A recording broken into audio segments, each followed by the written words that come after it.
안녕하세요, 여러분. 건강한 삶을 위한 정보를 전하는 닥터 신용석입니다. 오늘 아침에 소변을 보시면서 거품이 오래 남는 것을 보신 적이 있으신가요?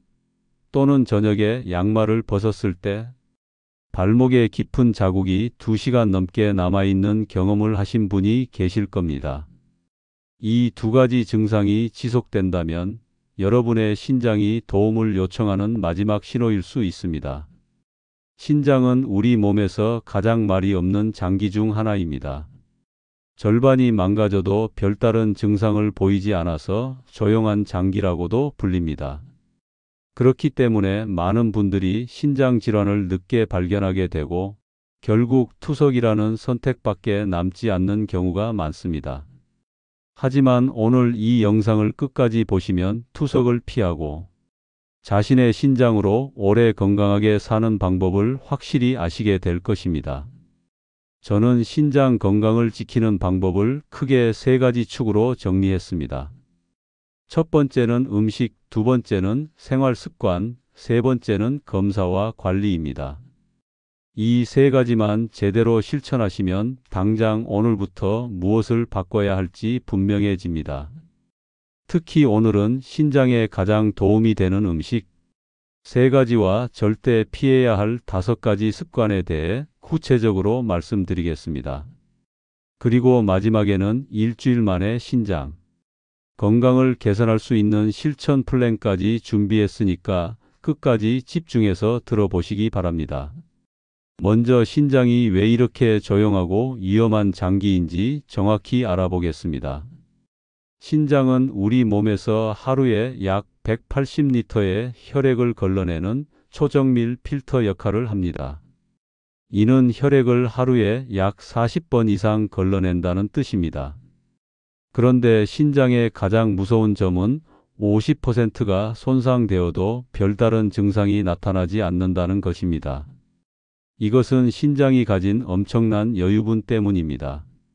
신장은 정상 기능의 25%만으로도 생존에 필요한 기본 기능을 유지할 수 있습니다. 그래서 상당한 손상이 일어날 때까지는 몸에서 경고 신호를 보내지 않습니다. 문제는 신장 기능이 한번 떨어지기 시작하면 되돌릴 수 없다는 점입니다. 간이나 다른 장기와 달리 신장은 재생되지 않습니다. 그래서 신장 질환이 말기에 이르면 주 3회 하루 4시간씩 투석을 받거나 신장 이식을 받아야 합니다. 하지만 절망할 필요는 없습니다. 비록 손상된 신장 기능을 되돌릴 수는 없지만 남은 기능은 충분히 지킬 수 있습니다. 그리고 이것이 바로 오늘 우리가 집중해야 할 핵심입니다. 신장 건강을 지키는 전략은 생각보다 간단합니다. 첫째, 음식을 통해 염증을 줄이고, 둘째, 생활 습관을 통해 신장에 과부하가 걸리는 것을 피하며, 셋째, 정기적인 검사를 통해 미리 확인하는 것입니다. 이 3가지를 꾸준히 실천하면 신장은 여러분이 생각하는 것보다 훨씬 오래 건강하게 유지할 수 있습니다. 지금부터 구체적인 방법들을 하나씩 알아보겠습니다. 이제 신장 건강에 가장 도움이 되는 음식 3가지를 순서대로 소개하겠습니다. 먼저 3위는 올리브 오일입니다. 올리브 오일이 신장에 좋은 이유는 올레산과 폴리페놀이라는 성분 때문입니다. 이 두 성분은 우리 몸 전체의 염증을 낮추고 미세혈관을 보호하는 역할을 합니다. 신장은 수많은 미세혈관으로 이루어져 있기 때문에 이런 보호작용이 특히 중요합니다. 올리브 오일을 제대로 활용하려면 3가지를 기억하세요. 첫 번째, 반드시 엑스트라 버진 올리브 오일을 선택하세요. 짙은 유리병에 담겨 있고 산도가 낮을수록 신선한 제품입니다. 플라스틱 용기나 투명한 병은 피하시기 바랍니다. 두 번째, 조리법이 중요합니다.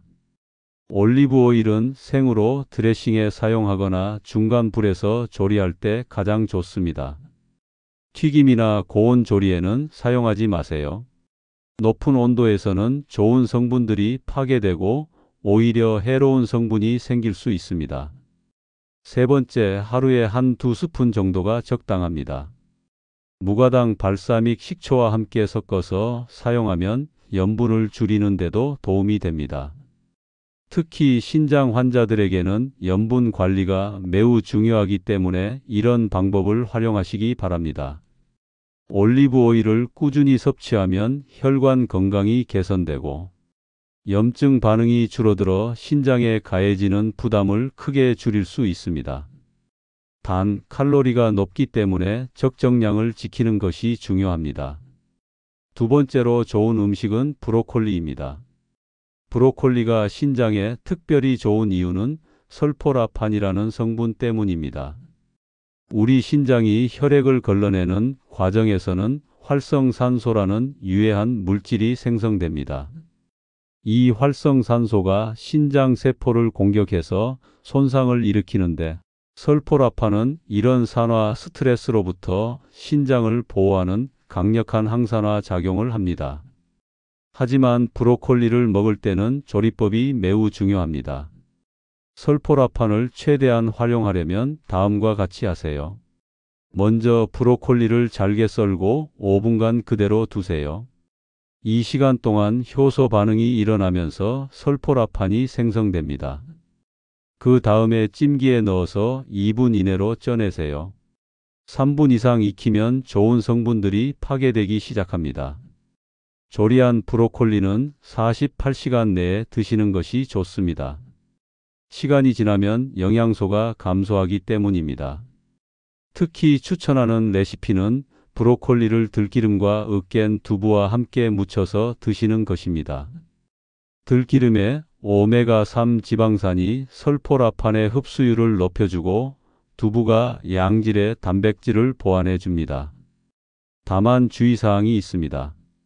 중기나 말기 신부전 환자분들은 칼륨 관리가 필요하기 때문에 브로콜리를 주 2에서 3회 소량씩만 드시기 바랍니다.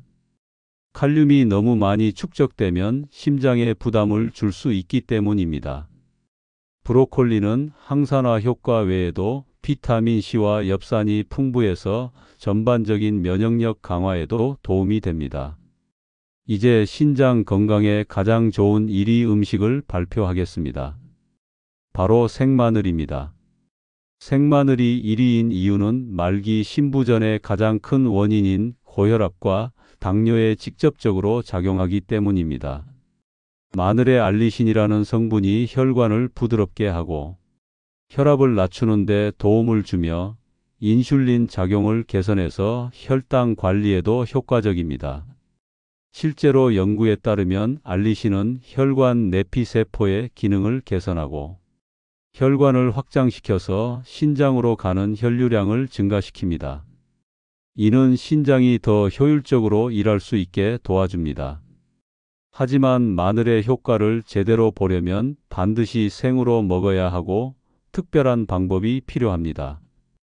첫 번째, 마늘을 다진 후 5분에서 10분 정도 그대로 두세요. 이 시간 동안 알리나제라는 효소가 알리신을 만들어냅니다. 바로 먹으면 알리신이 충분히 생성되지 않아서 효과가 떨어집니다. 두 번째, 효과적인 레시피를 소개하겠습니다. 브로콜리와 두부를 무칠 때 다진 마늘을 함께 넣으면 앞서 말한 세 가지 음식을 한 번에 섭취할 수 있습니다. 또는 오이와 무가당, 그릭 요거트, 마늘, 올리브 오일을 섞어서 샐러드를 만들어 드셔도 좋습니다. 구운 가지나 양파에 마늘, 올리브 오일, 발사믹 식초를 넣어서 드시는 것도 훌륭한 방법입니다. 세 번째, 주의사항입니다. 마늘은 많이 먹는다고 더 좋은 것이 아닙니다. 위 점막을 자극할 수 있고 특히 항응고제를 복용하고 계신 분들은 출혈 위험이 있을 수 있으니까 주치의와 상담 후 드시기 바랍니다.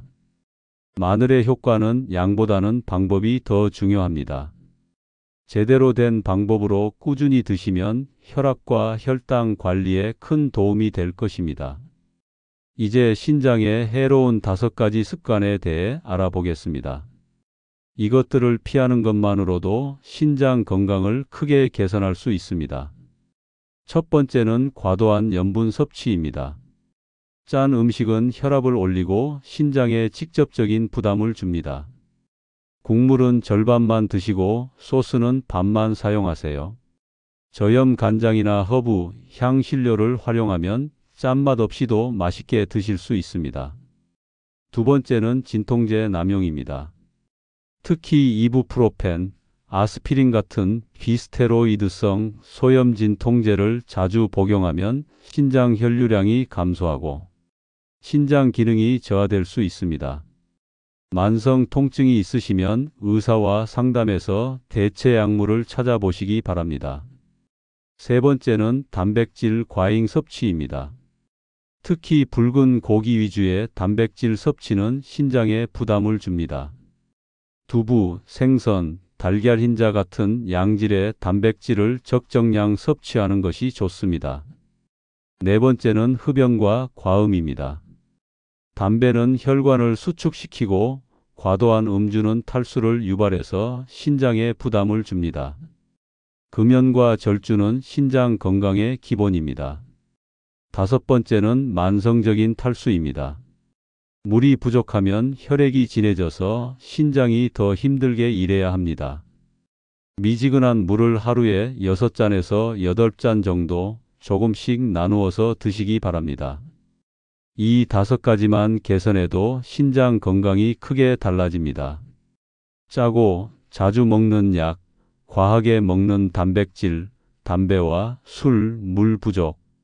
이것들만 줄여도 여러분의 신장은 훨씬 오래 건강하게 일할 수 있습니다. 신장 건강에서 가장 헷갈리는 부분 중 하나가 단백질 섭취입니다. 부족해도 안 되고 과해도 안 되는 것이 단백질이기 때문입니다.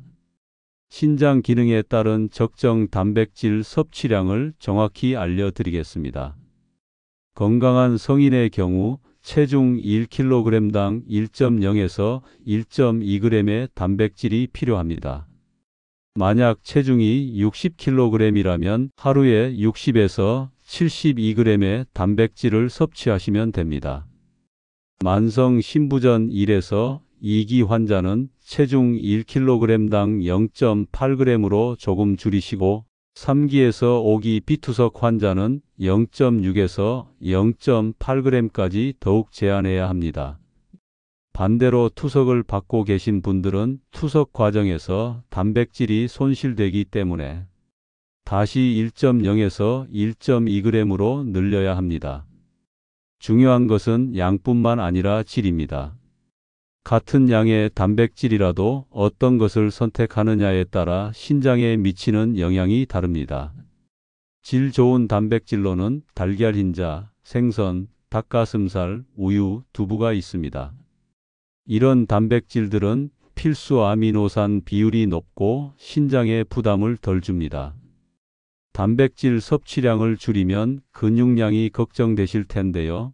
이때는 운동이 답입니다. 근력 운동을 15분 정도 하고 걷기나 실내 자전거를 30분 정도 하시면 적은 양의 단백질로도 충분히 근육을 유지할 수 있습니다. 운동은 근육에 자극을 주어서 단백질 합성을 촉진시킵니다.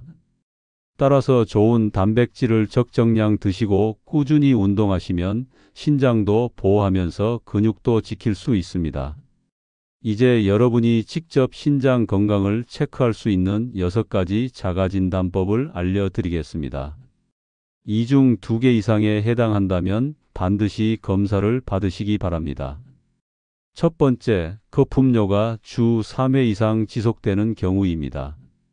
소변에 단백질이 섞여 나올 때 거품이 오래 남습니다. 두 번째, 혈뇨가 1회라도 나타난 경우입니다.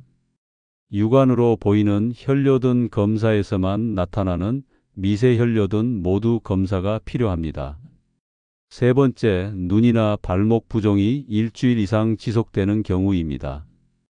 특히 아침에 일어났을 때 얼굴이 붓고 저녁에는 다리가 붓는 패턴을 보입니다. 네 번째, 만성 피로가 2주 이상 계속되는 경우입니다. 충분히 쉬어도 피로가 해결되지 않으면 신장 기능 저하를 의심해 볼 수 있습니다. 다섯 번째, 진통제를 주 3회 이상 복용하는 경우입니다. 만성적인 진통제 사용은 신장 손상의 위험 요인입니다. 여섯 번째, 짠 음식이나 고단백 음식을 하루 2회 이상 섭취하는 경우입니다. 이런 식습관이 지속되면 신장에 부담을 줄 수 있습니다. 이 중 2개 이상에 해당한다면 가까운 내과나 보건소에서 간단한 혈액 검사와 소변 검사를 받으시기 바랍니다. 검사는 어렵지 않고 비용도 많이 들지 않습니다. 검사 주기는 상태에 따라 달라집니다. 특별한 질환이 없는 건강한 분은 연 1회, 고혈압이나 당뇨가 있으신 분은 6개월마다 1회 정도가 적당합니다. 조기 발견이 신장 건강을 지키는 가장 확실한 방법입니다.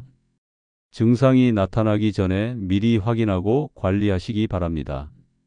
지금까지 배운 내용을 바탕으로 실제로 실천할 수 있는 7일 리셋 플랜을 제시하겠습니다. 이 플랜대로 하시면 일주일 만에 신장 건강의 변화를 느끼실 수 있습니다. 1일차와 2일차는 저염 시작하기입니다.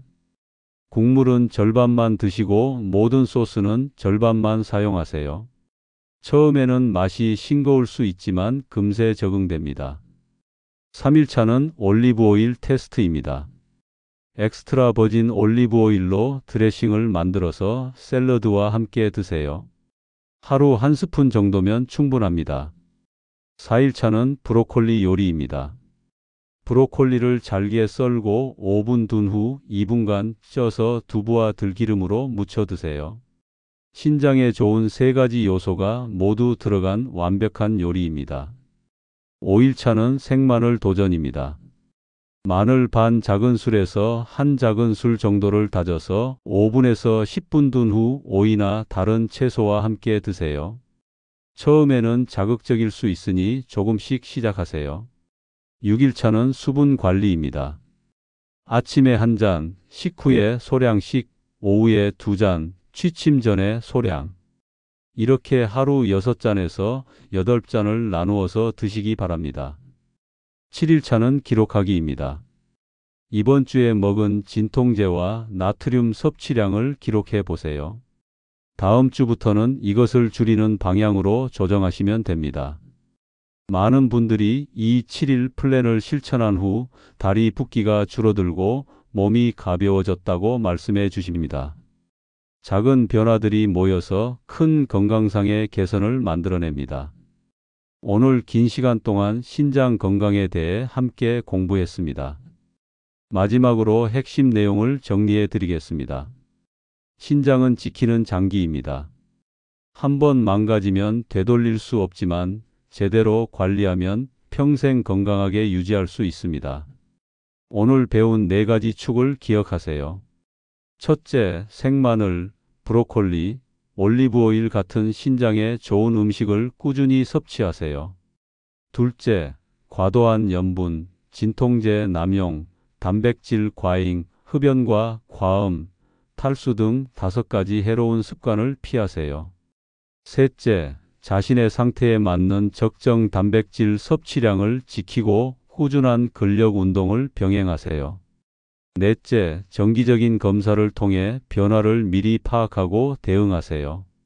이 4가지만 꾸준히 실천하시면 됩니다. 복잡하게 생각하지 마시고 하나씩 차근차근 습관으로 만들어 가세요. 특히 오늘 배운 7일 리셋 플랜부터 시작해 보시기 바랍니다. 작은 변화가 모여서 큰 건강상의 이익을 가져다 줄 것입니다.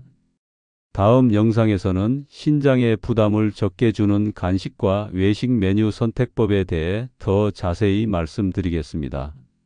오늘 영상이 도움이 되셨다면 좋아요와 구독 부탁드리고 댓글에 여러분이 오늘부터 시작할 한 가지를 적어주세요. 여러분의 신장 건강을 응원합니다. 감사합니다.